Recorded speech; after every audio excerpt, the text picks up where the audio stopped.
Assalamualaikum, halo semuanya.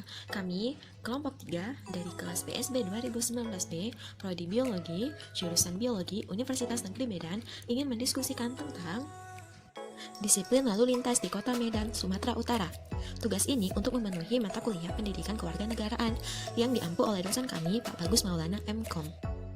Adapun anggota kelompok 3 PSB 2019B, yang pertama ada Rifda Rihadatul Ais dengan NIM 4191220006. Yang kedua ada Afrida Hairani Manurung dengan NIM 4193520012. Yang ketiga ada Tri Dorka Situmorang dengan NIM 4192520011. Yang keempat ada Irenia Vidya Sinurat dengan NIM 4193520015. Yang kelima ada Surya Ramadan Hasibuan dengan NIM 4192520014. Kemacetan terjadi karena tidak disiplinnya warga Kota Medan terhadap peraturan dan rambu-rambu lalu lintas yang telah ditetapkan. Adapun pelanggaran yang sering dilakukan warga yang dapat menimbulkan kemacetan, pelanggaran lampu merah, pengendara di bawah umur, melawan arus, angkutan umum yang sembarangan dalam menurunkan dan menaikkan penumpang. Pelanggaran lampu merah. Berikut adalah beberapa contoh dari pelanggaran lampu merah. Seperti yang kita lihat pada contoh pertama, ada dua pengendara yang menerobos masuk pada saat lampu merah. Itu merupakan salah satu pelanggaran lampu merah. Kemudian gambar kedua, ada satu pengendara bermotor berhenti tepat di atas zebra cross. Seperti yang kita ketahui, zebra cross ini adalah tempat penyeberangan jalan bagi pejalan kaki. Tetapi pada saat lampu merah, mereka malah berhenti di atas zebra cross tersebut. Itu juga merupakan pelanggaran lampu merah. Apa sih penyebab pelanggaran lampu merah? Yang pertama, terburu-buru. Contohnya, para pekerja yang sudah terlambat sehingga mereka terburu-buru dalam mengendarai sepeda motor. Yang kedua, kurangnya kesadaran diri. Yang ketiga, panas matahari. Panas matahari ini merupakan alasan pada umumnya orang melanggar lampu merah. Karena matahari yang sangat terik, cuaca yang sangat panas, maka mereka melanggar lampu merah. Kemudian yang keempat, konsentrasi. Kurangnya konsentrasi dalam berkendara juga dapat menyebabkan pelanggaran lampu merah.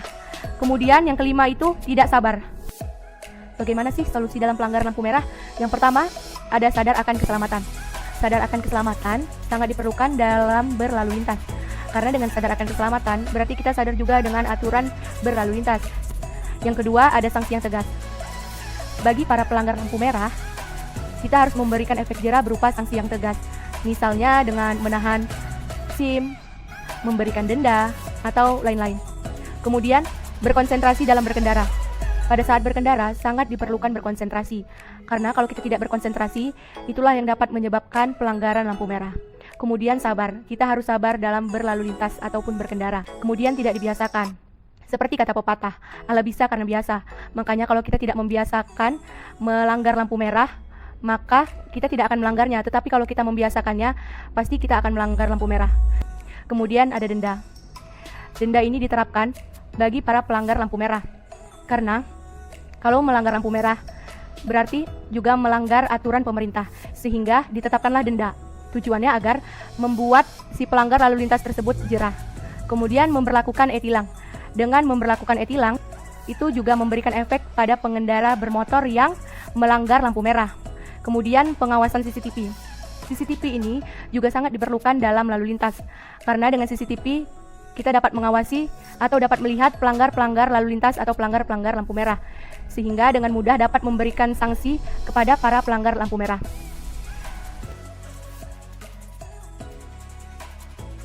Dari gambar, dapat kita lihat anak sekolahan yang masih di bawah umur dan belum mempunyai SIM sudah mengendarai sepeda motor menuju ke sekolah. Pelaku dari pengendara sepeda motor di bawah umur yaitu siswa sekolah dasar, siswa menengah pertama, dan siswa menengah atas yang belum mempunyai SIM. Faktor penyebab dari pengendara di bawah umur. Izin dari orang tua. Orang tua seringkali mengizinkan anaknya untuk mengendarai sepeda motor ke sekolah karena alasan-alasan tertentu. Jarak tempuh. Jarak tempuh antara rumah dan sekolah membuat anak-anak lebih memilih untuk menggunakan sepeda motor untuk pergi ke sekolah. Efisiensi waktu. Dengan menggunakan sepeda motor ke sekolah, waktu yang digunakan akan lebih efisien. Faktor lingkungan. Lingkungan sangat berpengaruh terhadap pola pikir seseorang atau kelompok orang. Pengaruh teman. Adanya ajakan dari teman mereka membuat para siswa menganggap mengendarai sepeda motor sebelum mendapatkan SIM adalah hal yang biasa dilakukan. Kesadaran diri. Kurangnya kesadaran diri para orang tua dan para siswa di bawah umur akan peraturan yang berlaku dan keselamatan diri.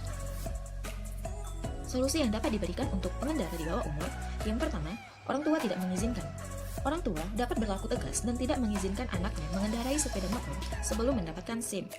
Kedua, sekolah memberi peraturan tegas. Diharapkan setiap sekolah melarang para siswa yang di bawah umur dan belum mempunyai SIM untuk membawa sepeda motor ke sekolah. Yang ketiga, menggunakan angkutan umum. Banyaknya driver online pada saat sekarang ini dapat dimanfaatkan para siswa untuk pergi ke sekolah. Yang keempat, kepolisian memberikan sanksi. Pihak kepolisian dapat memberikan sanksi tegas untuk pengendara di bawah umur dan tidak mempunyai SIM. Melawan arus. Berikut adalah beberapa contoh pengemudi yang melawan arus.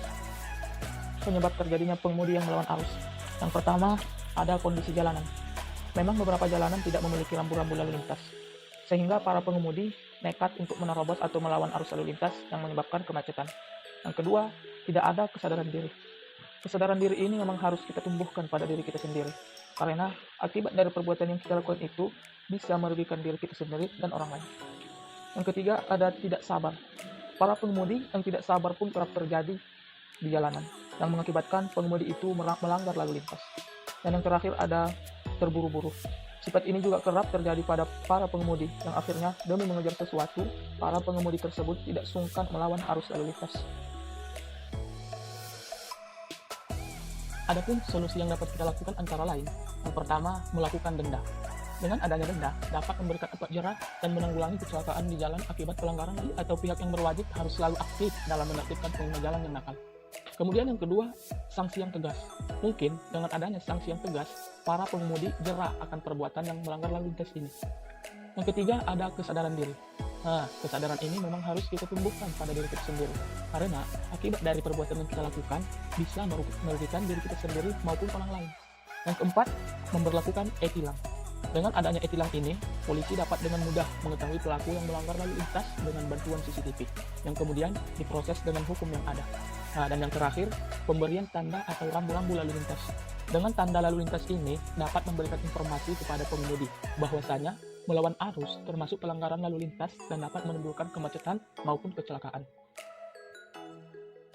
Selanjutnya, menurunkan dan menaikkan penumpang di sembarang tempat. Pada gambar ini bisa kita lihat pengemudi menurunkan penumpang di tengah jalan sehingga yang terjadi kemacetan atau pengendara lain terganggu. Adapun faktor penyebabnya, yang pertama berlaku sembarangan, yang kedua tidak adanya kesadaran. Peraturan yang tidak tegas. Selanjutnya mengejar target penumpang. Tidak peduli dengan keadaan sekitar. Penumpang dan pengendara sering tidak peduli dengan keadaan sekitar.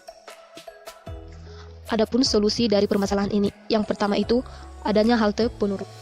Dengan dibuatnya pengaturan prasarana halte harus sesuai dengan kebutuhan, dan pada kenyataannya banyak juga tempat perberhentian atau halte yang tidak dimanfaatkan secara maksimal oleh masyarakat umum karena penempatannya tidak sesuai. Misalnya karena lokasi yang jauh dari aktivitas umum sehingga menyebabkan penumpang mencari tempat menunggu yang relatif dekat dengan aktivitasnya. Kedua itu penilangan.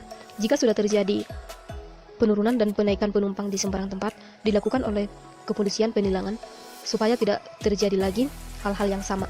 Setelah terjadi penilangan, dilakukan denda kepada pengemudi dan penumpang yang masuk sembarangan atau yang naik angkot sembarangan. Kesadaran penumpang. Seharusnya kesadaran penumpang itu harus lebih besar dari pengemudi, tetapi sebaliknya pengemudi juga harus mempunyai kesadaran lebih tinggi. Adanya kesadaran pengemudi dan penumpang itu saling berkaitan, sama-sama memikirkan supaya tidak terjadi kemacetan dan supaya tidak terjadi kecelakaan. Selanjutnya dengan dibuatnya sanksi oleh pemerintah supaya berakibat ke hal-hal positif. Presentasi disiplin lalu lintas di Kota Medan, Sumatera Utara. Dalam setiap kasus yang kami temui, yaitu pelanggaran lampu merah, pengendara di bawah umur, melawan arus, dan menurunkan atau menaikkan penumpang di sembarangan tempat, tentu saja memiliki nilai presentasi masing-masing dalam setiap kasus. Oleh sebab itu, kami menyimpulkan bahwa pertama, presentasi pada kasus pelanggaran lampu merah itu mencapai 50%. Mengapa? Karena pelanggaran tersebut sering dilakukan pengguna kendaraan bermotor yang menyebabkan kecelakaan. Kedua, presentasi pengendara di bawah umur mencapai 70%. Mengapa? Karena hampir seluruh siswa sekolah yang di bawah umur sudah mengendarai sepeda motor ke sekolah dan mereka juga kebanyakan melewati jalan lalu lintas yang menyebabkan kemacetan. Ketiga, presentasi melawan arus mencapai 48%. Karena masyarakat masih banyak yang melakukan melawan arus, di mana kurangnya kesadaran dan disiplin dalam diri sendiri dalam berlalu lintas, di mana hal tersebut dapat membahayakan pengendara lain dan diri sendiri. Keempat, presentasi menurunkan atau menaikkan penumpang di sembarangan tempat mencapai 60%, karena masih ada aja bus bahkan angkot menurunkan dan menaikkan penumpang di tempat yang tidak sesuai, yang dapat menyebabkan kemacetan dan bahkan terjadi kecelakaan.